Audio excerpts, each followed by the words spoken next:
জয় জয় শ্রী রাধে। আমি রাসমোহিনী দাসী শ্রীধাম বৃন্দাবন থেকে বলছি। এখন আছি আমরা সেই দিব্য স্থানে এবং দিব্য কুণ্ডে, যাকে বলা হয় চন্দ্র সরোবর।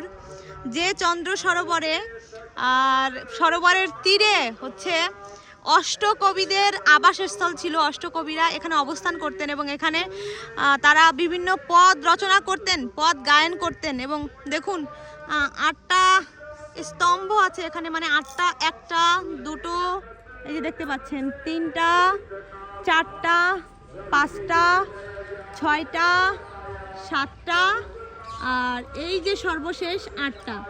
এই 8টা জায়গায় মানে 8টা স্তম্ভের উপরে 8 জন কবি বসে হচ্ছে এখানে পদ রচনা করতেন এবং গায়ন করতেন। আর এই 8 জনের মধ্যে সর্বশ্রেষ্ঠ হচ্ছেন যিনি ছিলেন তিনি সুরদাসজি। আপনারা সুরদাসজির ভজন অনেকেই শ্রবণ করেছেন। উনি ছিলেন জন্মান্ধ।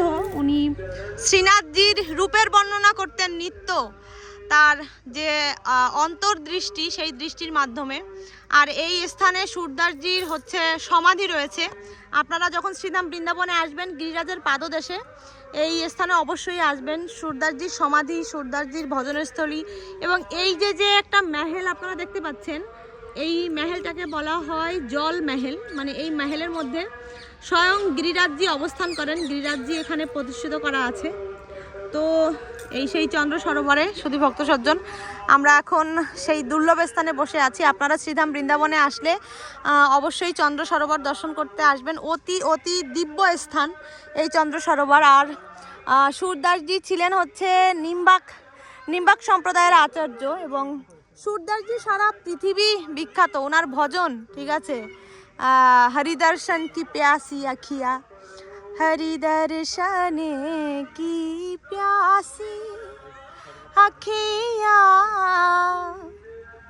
हरिदर्शन की प्यासी प्यासी,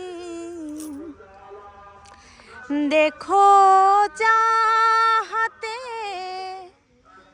कमल नयन को, देखो चाहते कमल नयन को,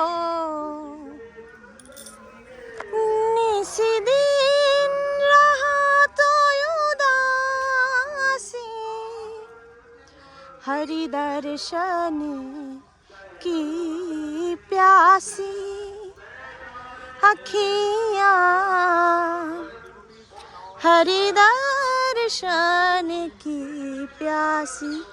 একবার কি হয়েছিল জানেন, শ্রীনাথজির ভজন করতেন তো সুরদাসজি। তো শ্রীনাথজিকে প্রতিদিন শৃঙ্গার করানো হতো এবং সুরদাসজি তো জন্মান্ধ ছিলেন।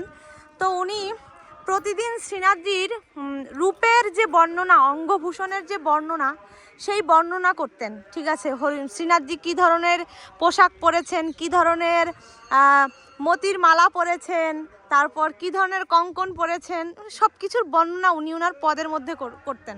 তো ভক্তরা ভাবতেন যে সুরদাসজি জন্মান্ধ, এটা কি মিথ্যা? ঠিক আছে, সুরদাসজিকে আসলেই দেখতে পান না। তো একদিন করেছে কি, শ্রীনাথজিকে কোনো শৃঙ্গার করায়নি। ঠিক আছে, শুধুমাত্র কৌপিন পরিয়ে রেখে দিয়েছে। ঠিক আছে, কৌপিন পরিয়ে রেখে দিলে তখন বলছে ভক্তরা যে আজকে সুরদাস জি আপনি হচ্ছে বর্ণনা করুন ভগবানের, ঠিক আছে, শ্রীনাথজির।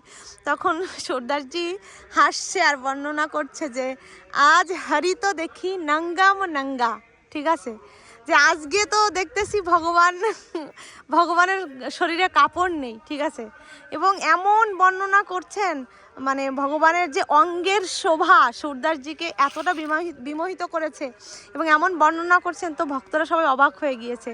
সুরদাসজি এমনই দিব্য ভক্ত ছিলেন। ঠিক আছে, রাধারানী স্বয়ং সুরদাসজির কাছে এসেছিলেন এবং ওনাকে মানে রাধা কৃষ্ণ যুগল সরকার ওনাকে দৃষ্টি প্রদানও করেছিলেন। ঠিক আছে, রাধারানী সুরদাসজির মাথায় হাত দিয়ে সুরদাসজিকে দৃষ্টি প্রদান করেছিলেন, কিন্তু দৃষ্টি প্রদান করলেও সুরদাসজি হচ্ছে প্রত্যাখ্যান করেছিলেন। যে মানে রাধা মাধবকে দর্শন দেওয়ার পরে বলেছিলেন যে হে মাধব, তুমি আমার এই দৃষ্টি ফিরিয়ে নাও।